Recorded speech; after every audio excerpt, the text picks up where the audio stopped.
আমাদের বাংলাদেশে একজন বাউল শিল্পী আছে। কি শিল্পী? যার নাম আবুল সরকার। কি সরকার?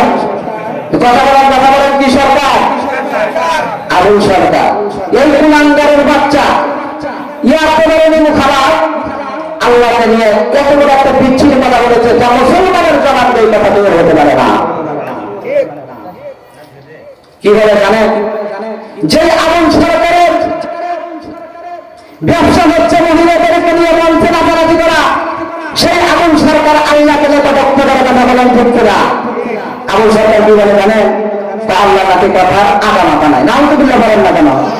আরো বলেন নাউজুবিল্লাহ। আবার কি বলেন?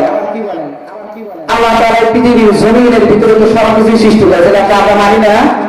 মানি না ভাই? অবশ্যই কিন্তু মানি। আমার তো আবার আছে, বাবা আছে, সব আমি কিন্তু ভাই বলবো, ঠিক আছে?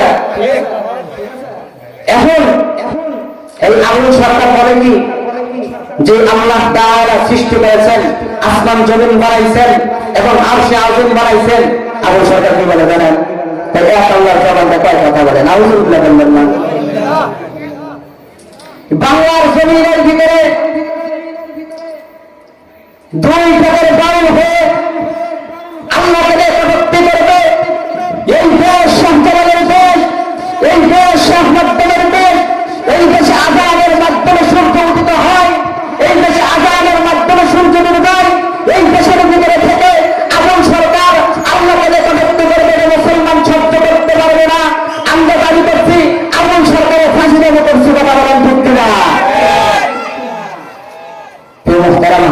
ছবি তাই না? আবুল সরকার কি বলে জানেন? আল্লাহ তাআলা সূরা নাযিল করেছেন, নাস নাযিল করে নাই। এটা এমন কোন মানুষটাই জানেন না, সবাই জানেন তো সূরা নাস। তাকুল আউযু বিরাব্বিন নাস মালিকুন নাস। আবুল সরকার বলে এই সূরা নাযিল করেছে শুধু নাসের আসি করার জন্য। নাউজুবিল্লাহ বলে। তোমার মেয়ে বাচ্চা বলে কি ও আসতে পারে নাকি? আবুল সরকার ওইগুলো কথা বলে। এই বাংলার জমিনের ভিতরে একবার নাই, দুইবার নাই, শতবার এই দুই টাকার বাউল হয়ে আল্লাহকে কটূক্তি করে এবং হাজার পূজারী এই ভণ্ডদের কারণে ইসলামের অনেক ক্ষতি হয়েছে। কথা বলেন ঠিক কিনা? এটা আমরা আর দেখতে চাই না। আবুল সরকার যখন মঞ্চের ভিতরে যখন গান বাজনা করে কি বলে জানে? আল্লাহর প্রেমের বান্দা হইয়া বাইসা টাকা বাসায়, আল্লাহর প্রেমের বান্দা হইয়া বাইসা টাকা বাসায়, মুর্শিদ প্রেমের দাঁতের হইয়া আমি যাব মারা যায়। নাউজুবিল্লাহ বলে। ওরে বাচ্চা ঠিক আছে, মরে যাচ্ছে, মরতে দিন তো ফিরে তোরা ঝুঁকা ফিটা করতে দেবে। কথা বলে ঠিক কিনা? এগুলো বলার সাহস কোথার থেকে পায় বলেন তো? এইগুলো বলার কোথার থেকে সাহস পায়? আজকে যদি বাংলার জমিনে এমন একজন মানুষ যদি রাষ্ট্র শাসন করত, যে ইসলামের নীতিমালাগুলো মেনে চলত, যদি ইসলামের নীতিমালাগুলো মেনে যদি রাষ্ট্র পরিচালনা করত, তাহলে কোন বাপের বাবার ক্ষমতা ছিল এই কথা বলার? কথা বলেন, কোন ক্ষমতা ছিল? কোন ক্ষমতাই ছিল না। এই জন্য আমি এখানে কোনো রাজনীতি করতেছি না বাবা। আমি শুধু আপনাদেরকে বলতে চাই, সামনে নির্বাচন, কিছু নির্বাচন আপনারা যেখানে বলতে বলতে তাদের কোনো সমস্যা নাই।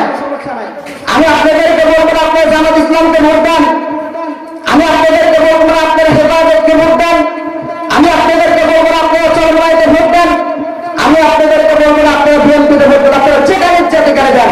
কিন্তু আমাদের স্পষ্ট বক্তব্য হচ্ছে, আমাদের সামনে এমন একজন বাংলার জমিনে উজ্জ্বল নক্ষত্র আমরা দেখতে চাই, যে মুহাম্মদুর রাসূলুল্লাহ সাল্লাল্লাহু আলাইহি ওয়াসাল্লামের আদর্শবাদ গ্রহণ করবেন। কথা বলেন ঠিক কিনা?